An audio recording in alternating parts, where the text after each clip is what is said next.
गिरफ्तार पाँच को गिरफ्तार कर लिया, कल कोर्ट में पेश किया, जो जेसी में भेजे गए।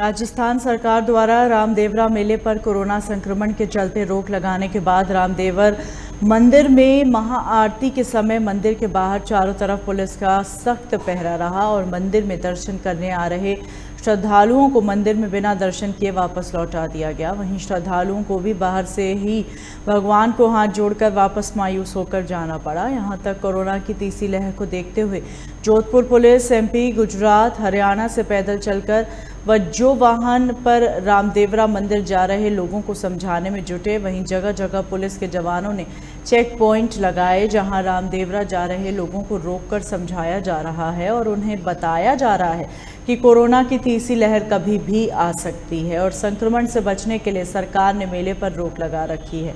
जो यात्री घरों से निकल चुके हैं वो वापस लौट जाए।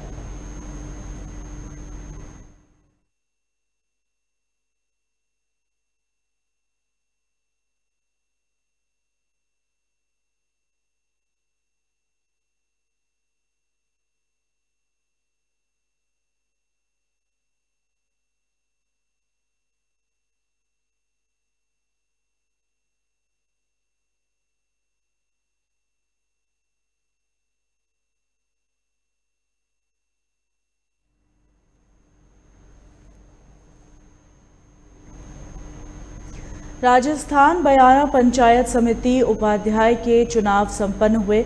उपाध्यक्ष के लिए 3 प्रत्याशियों ने फॉर्म भरे, परंतु वापसी के समय पर एक प्रत्याशी ने अपना फॉर्म वापस ले लिया। 2 प्रत्याशियों के बीच टक्कर हुई और 23 सदस्यों में से 15 लोगों ने वोट किया। उर्मिला और विक्रम सिंह ने के बीच मुकाबला रहा, परंतु उर्मिला ने अपनी खुद से के मतदान का प्रयोग नहीं किया, जिससे विक्रम सिंह 15 वोटों से विजयी रहे। मतदान केंद्र के बाहर निकलने पर सभी संगठनों ने उप प्रधान का माला पहनाकर स्वागत किया। प्रधान पद के लिए आज निर्वाचन था, जिसमें 2 अभ्यर्थी थे, उर्मिला निर्दलीय और विक्रम सिंह निर्दलीय। कुल 23 वोटर्स थे। पंचायत समिति के कुल सदस्य 23 थे, जिनमें से 15 मत विक्रम सिंह के पक्ष में पड़े, उर्मिला के पक्ष में कोई मत नहीं पड़ा। इस प्रकार 15 विधिमान्य मतों के साथ में विक्रम सिंह विजयी।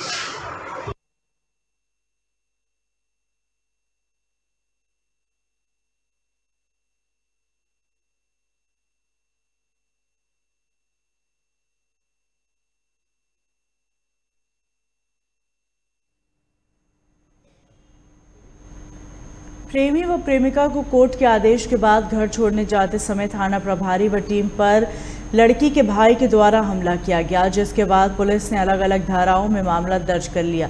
वहीं बहरोड थाना प्रभारी प्रेम प्रकाश ने बताया कि थाने में लड़की के अपहरण का मामला दर्ज कराया गया था, जिस पर थाना प्रभारी किशनगढ़ बॉस के द्वारा लड़की को बरामद कर बहरोड कोर्ट में पेश किया गया। वहीं कोर्ट में लड़की ने अपने प्रेमी के साथ रहने की इच्छा जाहिर की, जिस पर कोर्ट के आदेश के बाद थाना प्रभारी टीम सहित लड़की को उसके प्रेमी युवक के घर छोड़ने जा रहे थे। इस पर लड़की के भाई ने पुलिस टीम पर हमला कर दिया। मामला दर्ज होने के बाद आरोपी युवक को गिरफ्तार कर लिया गया। कल लगभग 9 बजे किशनगढ़ SHO मैं जाब्ता उपस्थित थाना होकर एक रिपोर्ट पेश की कि उनके थाने के मुकदमा नंबर में कोई अपहृता थी, जिसके 164 के बयान यहाँ कोर्ट में करवाए और कोर्ट के आदेश से उसको राहुल यादव निवासी बड़ौद को सुपुर्द करने के लिए जा रहे थे। इस दौरान एक प्रदीप यादव नाम का कोई लड़का आया, जिन्होंने उनके साथ बदतमीजी की और वर्दी फाड़ने की कोशिश की और मजामत करने की कोशिश की। इस संबंध में मुकदमा दर्ज करवाया। मुकदमा दर्ज कर अनुसंधान प्रारंभ कर प्रदीप यादव को आज गिरफ्तार किया। सर, किन किन धाराओं में मामला दर्ज हुआ? 332, 353 और 314। महिला कांस्टेबल के साथ भी उन्होंने अभद्र व्यवहार किया।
वहीं मोटरसाइकिल से गिरकर महिला गंभीर रूप से घायल हो गई, जिसे बयाना के सामुदायिक स्वास्थ्य केंद्र पर भर्ती किया गया, जहां प्राथमिक उपचार के बाद महिला को जिला अस्पताल रेफर किया गया। बताया जा रहा है अपने पति के साथ अपने गांव से बयाना तबीयत खराब होने के कारण अस्पताल दिखाने आ रही थी, लेकिन रेलवे के ओवरब्रिज के निर्माण के चलते ROV का रास्ता खराब होने के कारण पीछे बैठी हुई नर्मदा बाइक से गिरी और घायल हो गई।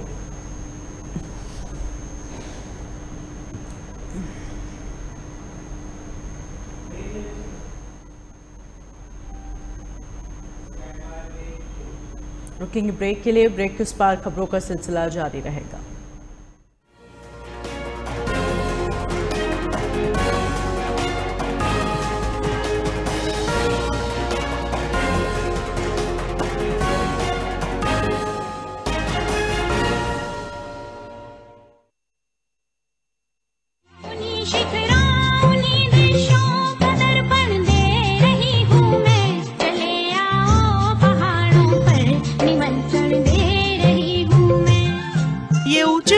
पर्वत की नदियों की कलकल जहां, देवों की भूमि गंगा की पावन धरा है वहां। केदार में बसते शिव, बद्री में विष्णु का बसेरा। हेमकुंड साहिब की श्रद्धा भक्तों को खींच लाती है यहाँ। हर मील पर बदलती है भाषा, हर रूप है सुंदरता की नई परिभाषा। उत्तराखंड दीदार है हर शख्स की अभिलाषा। ओली की सुंदरता से लेकर जिम कॉर्बेट के रोमांचक सफर तक, हर खबर के लिए देखिए उत्तराखंड लाइव। सुबह 9 बजे, दोपहर 2 बजे और शाम 6 बजे, सिर्फ लाइव टुडे पर। देश को जो देता अन्न, अब वो होगा संपन्न। कम लागत, अधिक मुनाफा, कृषि कर्म में करेगा इजाफा।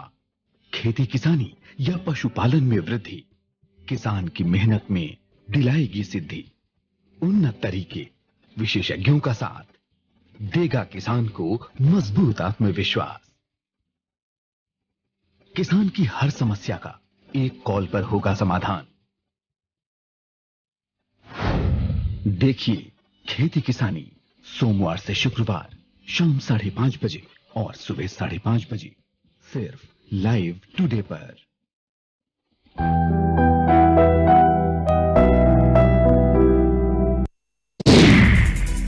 बॉलीवुड की हर खबर, फिल्मी सितारों का सफर,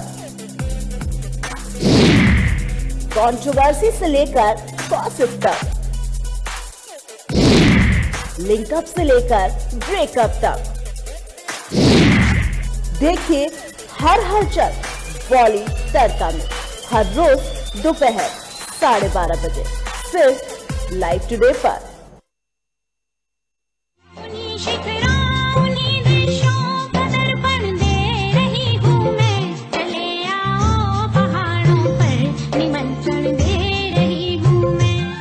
ये ऊंचे ऊंचे पर्वत की नदियों की कलकल जहां, देवों की भूमि गंगा की पावन धरा है वहां। केदार में बसते शिव, बद्री में विष्णु का बसेरा। हेमकुंड साहिब की श्रद्धा भक्तों को खींच लाती है यहाँ। हर मील पर बदलती है भाषा, हर रूप है सुंदरता की नई परिभाषा। उत्तराखंड दीदार है हर शख्स की अभिलाषा। ओली की सुंदरता से लेकर जिम कॉर्बेट के रोमांचक सफर तक, हर खबर के लिए देखिए उत्तराखंड लाइव। सुबह 9 बजे, दोपहर 2 बजे और शाम 6 बजे सिर्फ लाइव टुडे पर।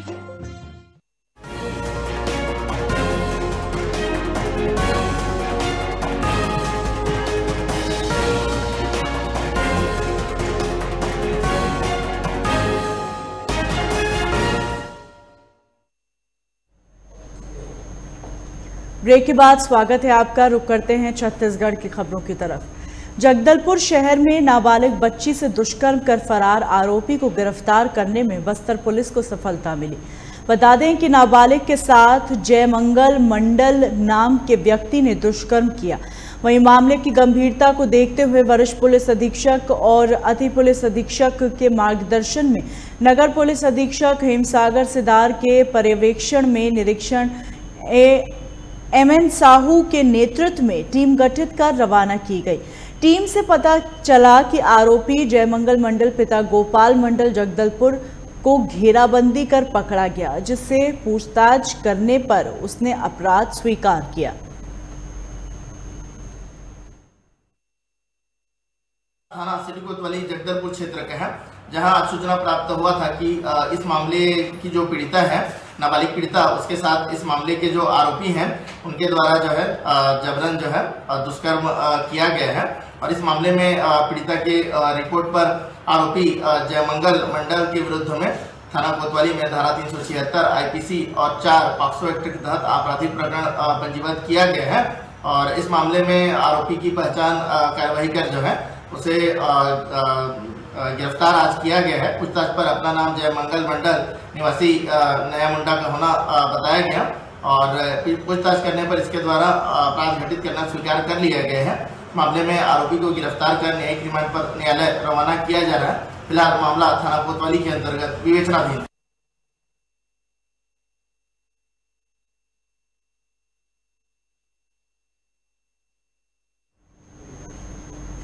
लाइव टुडे की खबर का असर हुआ और जिला खनिज अधिकारी ने कार्रवाई शुरू की और कहा कि केसर खदानों में गाइडलाइन का पालन न करने पर कड़ी कार्रवाई होगी। छत्तीसगढ़ के बस्तर जिले में क्रशर प्लांटों को लेकर आए दिन शिकायतें आती रहती हैं। क्षेत्र के लोगों ने खनिज विभाग पर तरह तरह के आरोप लगाए। ग्रामीणों का कहना है कि खनिज विभाग के जिला अधिकारी के द्वारा क्रशर मालिकों के साथ मिली भगत कर नियम कानून को दरकिनार किया जा रहा है। जिस तरह से क्रशर प्लांटों में सेफ्टी, प्रकाशन और वायु प्रदूषण के नियंत्रण को लेकर नियम व शर्तें लागू होनी चाहिए, वो जिले के किसी भी पत्थर तोड़ाई खदानों में अमल नहीं हो रही। ऐसी स्थिति में ग्रामीणों को शुद्ध हवा और शुद्ध वातावरण नहीं मिल पा रहा है, जिसका आए दिन एसडीएम, कलेक्टर व कमिश्नर को क्षेत्र की जनता शिकायत करती रहती है, लेकिन जिला खनिज अधिकारी के द्वारा किसी तरह का ठोस कदम नहीं उठाया जाता।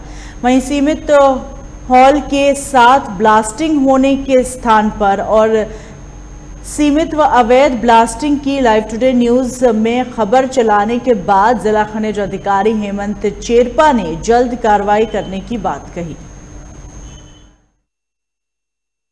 पिपलावान से जो शिकायत पत्र मीडिया के माध्यम से भी मिला है, शिकायत पत्र हमको इधर सर्कुलेट नहीं हुआ, लेकिन मीडिया पे जो शिकायत आया था उस पर हमने संज्ञान लेते हुए कार्रवाई के लिए जांच शुरू कर दिया गया और जो भी उसमें दोषी पाए जाएंगे, अगर कोई नॉर्म्स नहीं फॉलो करते हैं तो उस पर उनके ऊपर संबंधित के ऊपर कार्रवाई की जाएगी। हाँ, उसमें काफ़ी सारी खदान है तो हमको थोड़ा समय लगेगा, 5-10 दिन का समय लगेगा। उसमें जांच पूरा करने के बाद ही जो दोषी पाए जाएंगे उस पर कार्रवाई।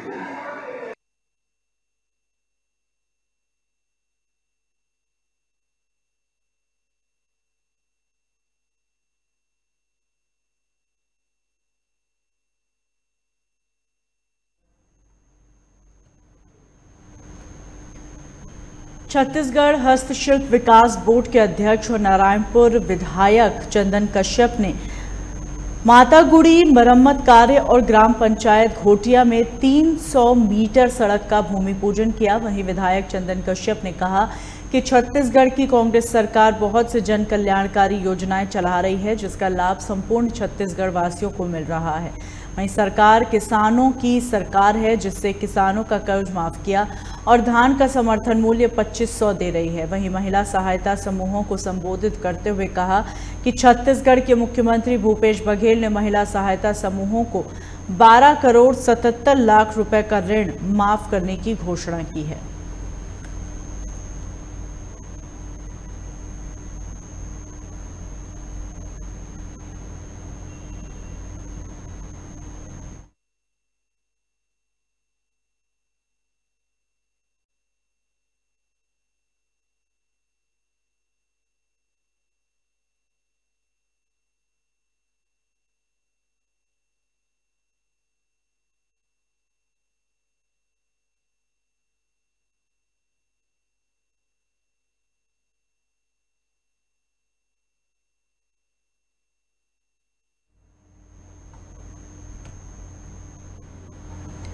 महासमुंद जिला अंतर्गत सरायपाली के अमेलडीह के ग्रामीणों ने कोटद्वार नियुक्ति की मांग को लेकर सरायपाली अनुविभागीय अधिकारी कार्यालय के सामने प्रदर्शन किया। साथ ही एसडीएम को ज्ञापन देकर जल्द कोटवार नियुक्त करने की मांग की। ग्रामीणों का आरोप है कि 2 वर्षों से कोटवार का देहांत हो जाने के कारण कोटवार का पद रिक्त है। कई बार मांग करने के बावजूद भी अभी तक स्थायी कोटवार की नियुक्ति नहीं की गई, जिससे ग्रामीणों को परेशानी हो रही है। हमारे जो भूतपूर्व कटवार था उसका फोद हो गया, तो नवीन कटवार जब नियुक्ति होता है तो हम ग्रामवासी बैठ करके भोजराज सोना को प्रस्तावित किए हैं गांव में, और हम ये चाहते हैं कि शासन द्वारा भी उसे ही आदेश दिया जाए। तो क्या हुआ फिर, क्या समस्या है आप लोगों की? समस्या यहाँ 2.5 साल से केस चल रहा है, अभी तक कोई आदेश नहीं हो रहा है। क्या भोजराज के अलावा और कोई दूसरा भी आवेदन किया था क्या कटवारी के लिए? पूर्व कटवार के पुत्र परमानंद सोना भी किया है यहाँ। तो आप आज एसडीएम के पास मिले, आप लोग क्या आश्वासन मिला आपको? एसडीएम साहब बोले कि जो भी है शासकीय नियमानुसार ही करेंगे बोल के।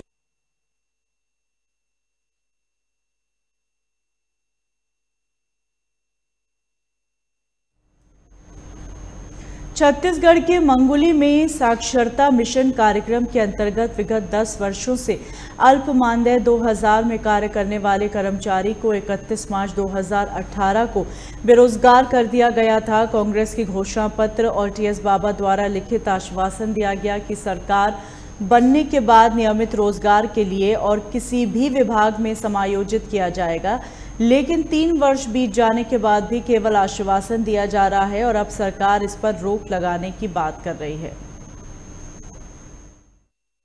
संघर्षशील प्रेरक पंचायत कल्याण संघ छत्तीसगढ़ के प्रांताध्यक्ष संदीप द्विवेदी के आह्वान पर हम लोग सभी जिला में, जो जितना भी जिला है वो सभी जिला में आज अंतर्राष्ट्रीय साक्षरता दिवस को काला दिवस के रूप में मनाया जा रहा है, ताकि हम लोग को 3 साल से बेरोजगार करके रखा हुआ है सरकार, और घोषणा पत्र में शामिल किया गया था कि 3 महीने के अंदर आपको ले लिया जाएगा, लेकिन अभी तक 3 साल हो गया, अभी तक एक भी प्रेरक को कोई भी जिला में ना ही मिला है ना मिल पाएगा, ऐसा लग रहा है इस स्थिति में। तो हम लोग काला दिवस के रूप में आज के डेट में मनाया जा रहा है 8 सितंबर को, ताकि ऐसा दोबारा सरकार करता है तो उग्र आंदोलन हम सभी जिला में प्रांत अध्यक्ष के आह्वान पर फिर से यही करेंगे।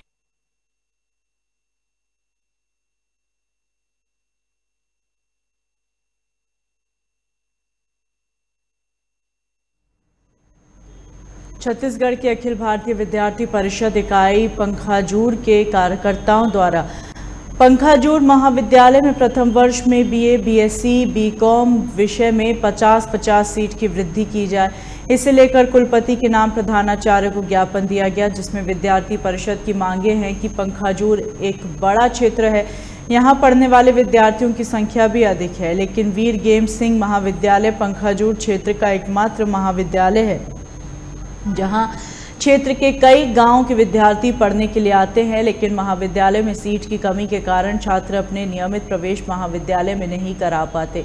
इस कारण वे दूर दराज के क्षेत्रों में पढ़ाई करने के लिए जाते हैं। यह क्षेत्र एक पिछड़ा क्षेत्र होने के कारण आर्थिक स्थिति कमजोर है, जिस कारण वे शहरों में बच्चों की पढ़ाई नहीं करवा पाते। भारतीय विद्यार्थी परिषद के कार्यकर्ताओं द्वारा पखांजूर महाविद्यालय में सीट वृद्धि हेतु ज्ञापन दिया गया है। अब प्राचार्य के नाम से अगर हमारे यहाँ मांग पूरा नहीं होता है तो हम उग्र आंदोलन करने हेतु बाध्य होंगे।